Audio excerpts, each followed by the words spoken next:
The Unfiltered Business Podcast, a place where young professionals come together to grow, evolve, and change for the better. A place where success is accessible. Welcome to the show.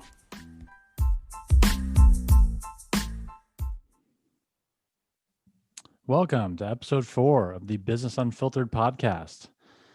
I said it last week. I'll say it again this week. We made it. It is Wednesday, January 27th. We were all waiting anxiously to the end of 2020, and we're already almost at the end of January. I can't even believe it. On today's podcast, we have a very special guest. Again, I say that every week, but it's a very special guest because it is my wife, my coworker, my business partner, Allison Sugahara, the creative director of Polygon Market. We jump into a number of different topics, but mainly we talk about social media sustainability, kind of content creation stuff, and just getting kind of an understanding of your capacity when it comes to the social media side of business. It's become a must for any business, big, small, solopreneur, even just like salespeople, just a way to grow your career. And it's something that, unfortunately, we all need to get comfortable with and be able to do. And Allison's had a lot of success in the past in doing so.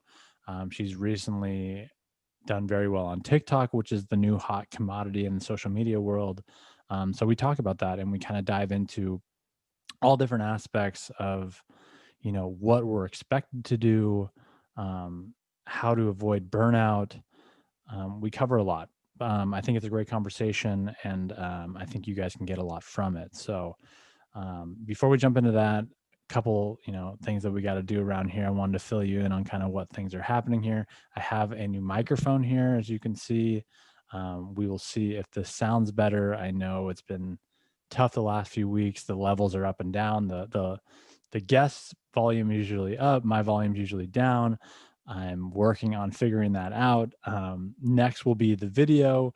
Right now we're just using my lowly MacBook Air webcam, but I do plan on getting a webcam that has a little bit higher resolution. Excuse me. I'm hoping to get all this stuff working better, looking better. I may even actually have a new thumbnail that's going up on YouTube and through all my social medias, because like I said last week, I'm having fun with this thing. We're figuring it out.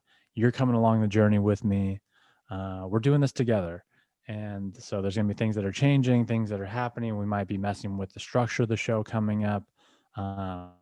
There's a lot going on, but you guys are going to be right here with me every step of the way. Again, we're on Spotify now. I can't even believe it. It was one of those things where when I first thought of this podcast, it was like, let's use this as a content builder, right? It's something where I can talk to some fun people, gain some insights into different industries and mindsets, things like that. But we can also use it to kind of pump out content on different platforms, things like that.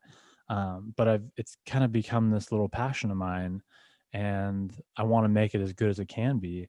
So that's why I'm talking about investing into microphones and cameras. And once quarantine's lifted, hopefully I can, have people over sitting next to me, maybe. I mean, I don't know. It's all up in the air, but we have, I'm doing my kind of second round of figuring out who's going to come on the show. I've got some great people lined up. I'm excited to kind of keep pumping these things out for you. And we're at that stage of the show again where I'm starting to ramble. So I'm going to cut myself off right there. I hope you guys get something from the show. Again, we're talking about social media sustainability and content creation, kind of understanding your role as business owners, as salespeople, as just career-driven individuals. How you need to show up and what different tools you can use to kind of help utilize your presence online. So, without further ado, here's Allison. Okay, today's guest today on the Unfiltered Business Podcast is Allison Sugahara, my wife, my business partner, our creative director, our culture creator, you name it, she does it. Welcome to the show, Allison. Thanks for having me. I know I can kind of hear you upstairs, which is a little bit weird, but I can hear you downstairs. But I thought it was important to bring you on because I think you bring an interesting perspective to what we're going to be talking about today. And the topic of what we're going to be doing today is content creation and social media sustainability. But before we jump into that, excuse me, I wanted to talk about Polygon for a moment. So for those who don't know, Allison and I are husband and wife. We run the company together. We've been doing that we just had our 3-year anniversary back in November. But before I joined the team, you actually ran the company for a few years on your own and with various partners, things like that. So my question was, you've had a ton of roles since the beginning of Polygon. Like, where did you start? Where are you now? How did you pivot between the two to get to where you are now? I probably started off more like a freelancer, like at the very beginning of the journey. That's probably the role I was in, was like freelancers wear lots of hats already because they have to be their own admins, they have to be their own salespeople, Right. they have to be the ones, invoicing and negotiating and maintaining client experience, but then also be the ones that execute the work. So that's where I was in the very beginning of the journey, was doing everything.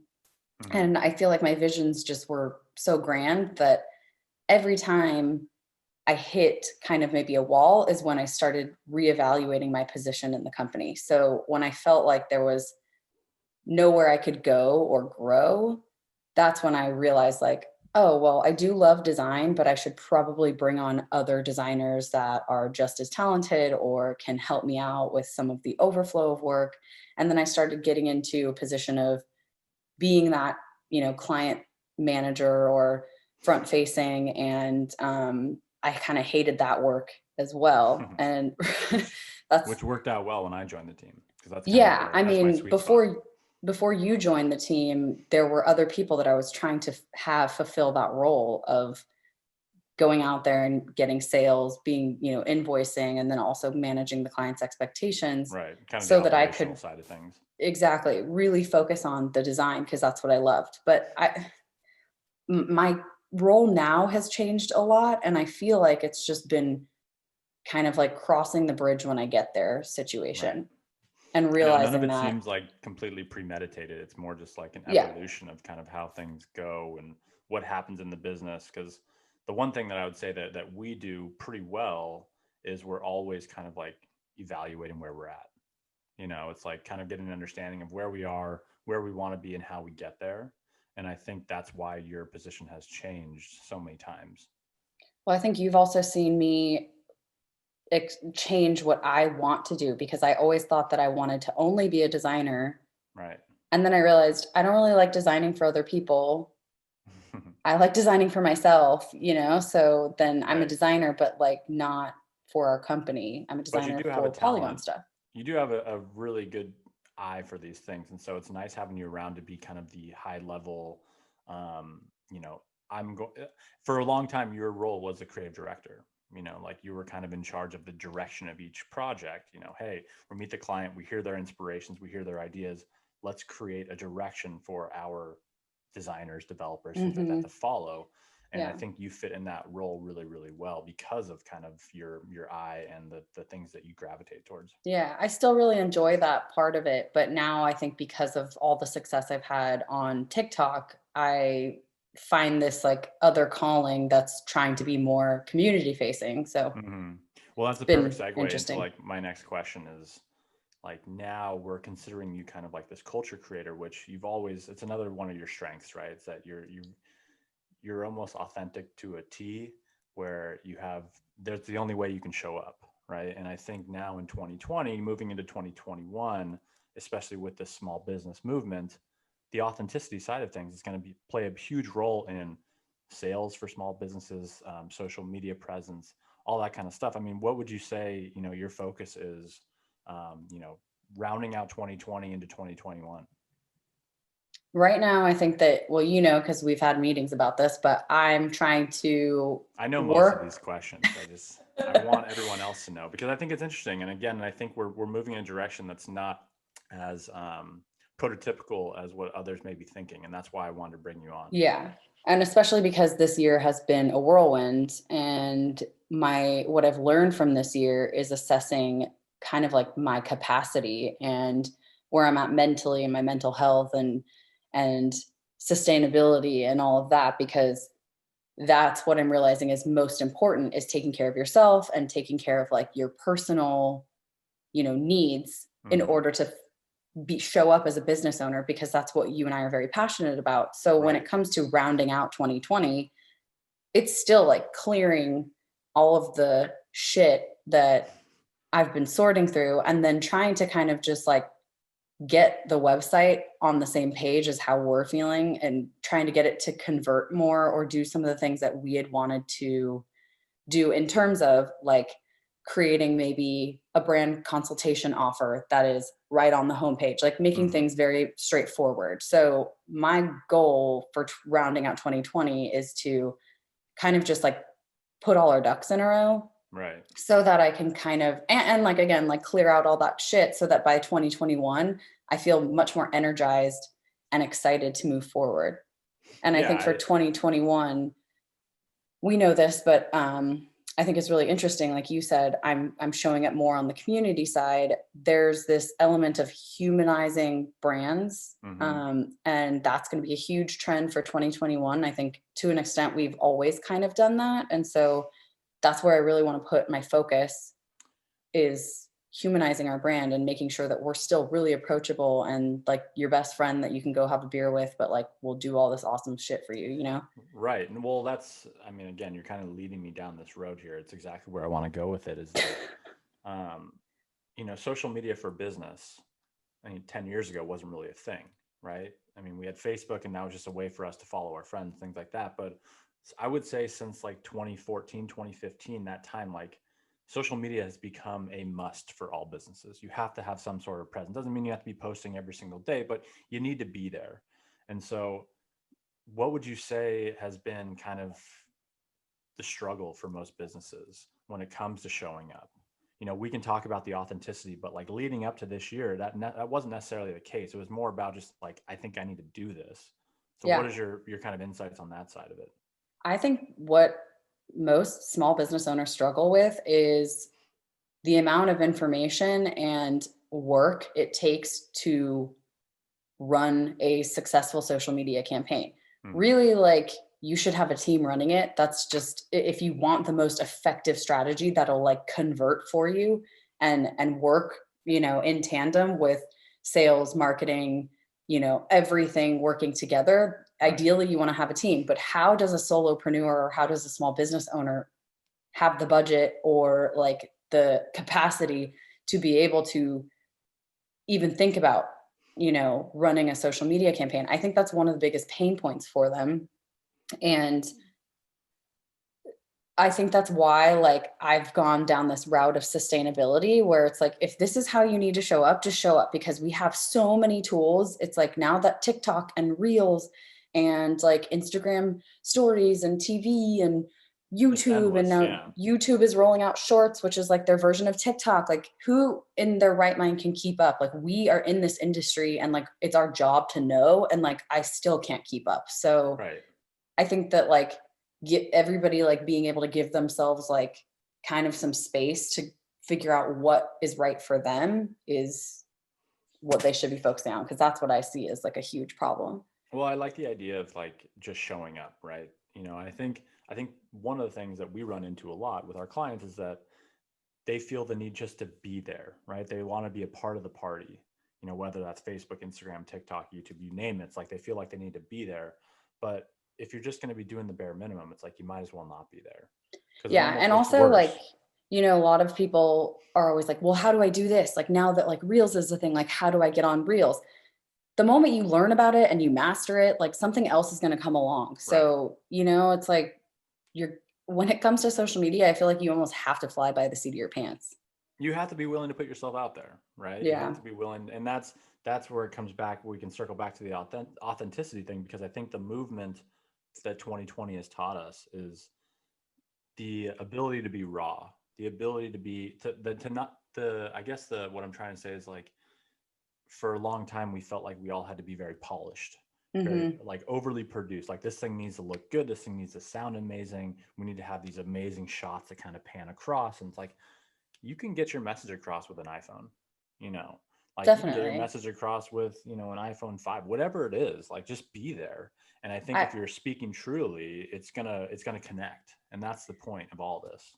Yeah, and I also think that business owners should take into consideration like whatever you're saying or talking about, is it valuable to your customers or Right. consumers? Like it's one thing to be authentic because I think a lot of people want to see like the personality of a brand. There's a lot Hmm. of emotional components that go into investing in a brand. However, Hmm. at the same time, like when we talked about this when the pandemic first hit, we were ordering takeout from the places that made it the most straightforward.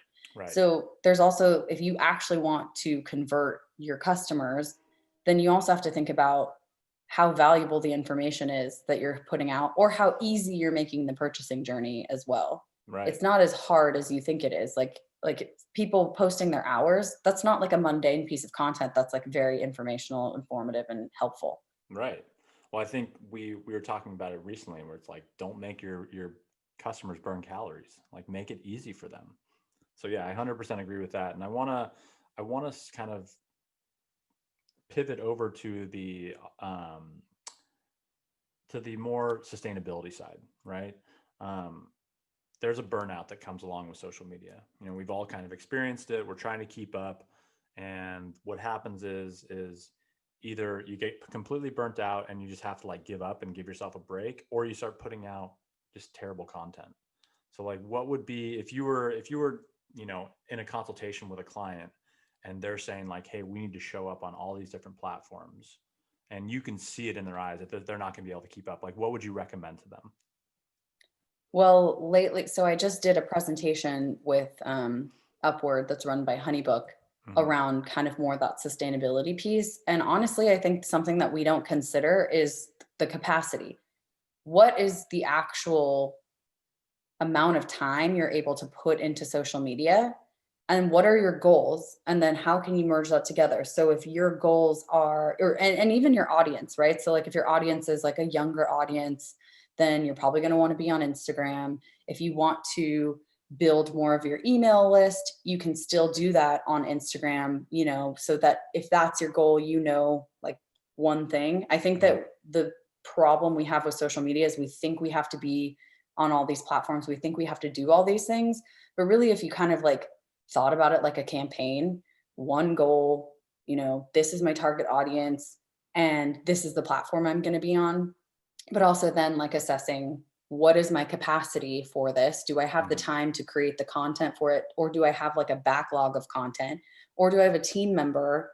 If you're like a restaurant, you have an eager like hostess or something like that that is really good or savvy with social media, then having a vision and helping guide them along the way, that might be a better I was going to option. say, I think So that's the thing that a lot of business owners should take advantage of, especially these restaurants and things where they're hiring younger, Gen Z, potentially some younger millennials who are very enthusiastic about these things. Like take advantage of that, pay them an extra $2 or $3 an hour to, and add a piece of this to their responsibility list, things like that, because they're the ones that understand this stuff more than anybody. So as mhm. long as your goals are aligned, you can benefit both parties. So yeah, I think that's really smart.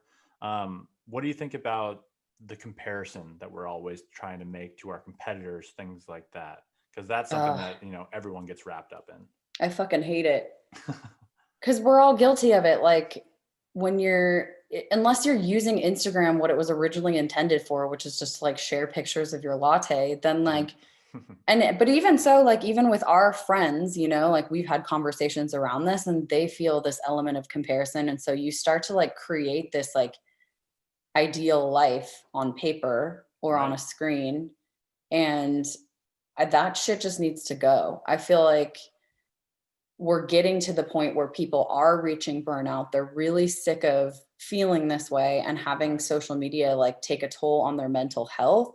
And so the more we condition ourselves to not care and do things that are outside of the box or like not follow what everybody else is saying we should do and like Hmm. curating a perfect feed on Instagram, I think we can start to break those patterns because in some way that comparison element will always be there. You're basically like, because everybody's on display, you're able to see what everyone's curated for themselves. And, Right. it seems like they're successful.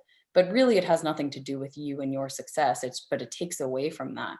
Well, I was going to say this kind of ties into both like the personal brands, whether you're, just an influencer or, whatever you're trying to be, just your own Instagram, right?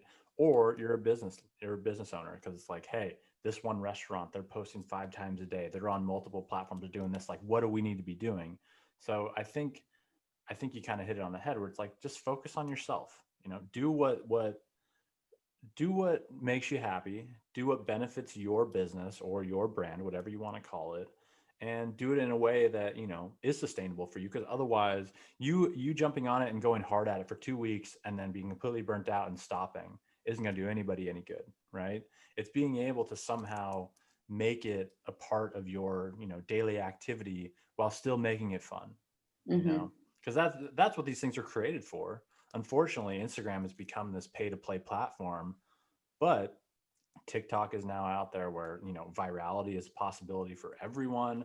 And there's Yeah. always going to be something new coming up the pipeline. So it's like, there's a lot of room for creativity, and the creativity is where the funness is. When you feel like it Yeah. becomes a job, that's when everything just becomes, Yeah, we have to be careful, because I think that TikTok will definitely, it's already starting to go the pay to play Mhm. route, but there's still chances for virality. And I think that's awesome. But at the same time, a lot of content creators see that potential. And so then now they're fixated on, how do I get viral? Right. Just, And I that's, mean, to that's an extent, I another, think that that culture will always be there, but right. I think a lot of people are over it.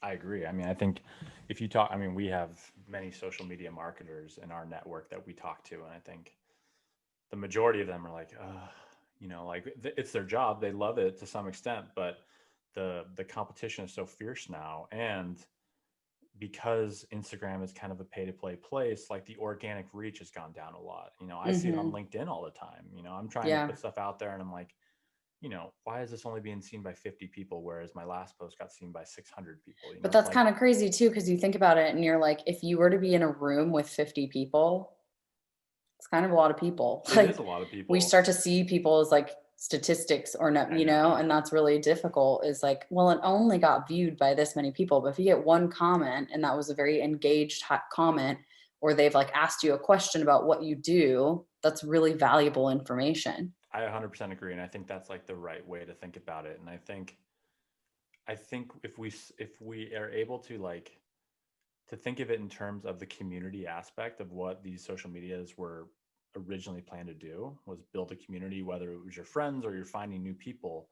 Like, if we can think of it in those terms, it becomes more of this like healthy relationship in our lives, rather than this thing where it's like this rat race that we're always being a part of. Hmm. And understanding what goals and what's possible on the achievement side of things, you know, that's very important too, because you have to be able to manage your own expectations. If you think you're going to have 10,000 followers after 1 month, like, sorry, I hate to burst your bubble, but it's going to be very tough to do that organically. Yeah, if you So want to do that on TikTok, you have to post at least twice a day, at and you have to least, do something really interesting. Or you it's don't. true. It's true. You just stick to one thing, like slime or baking. I don't know. Yeah, you got to pick your niche, right? Well, I guess my last question would be, and this is a tough one because it is very broad. But what's something that you could recommend to, individuals, business owners, you name it, to avoid that burnout that we're talking about? Be able to keep this as a sustainable model of your business.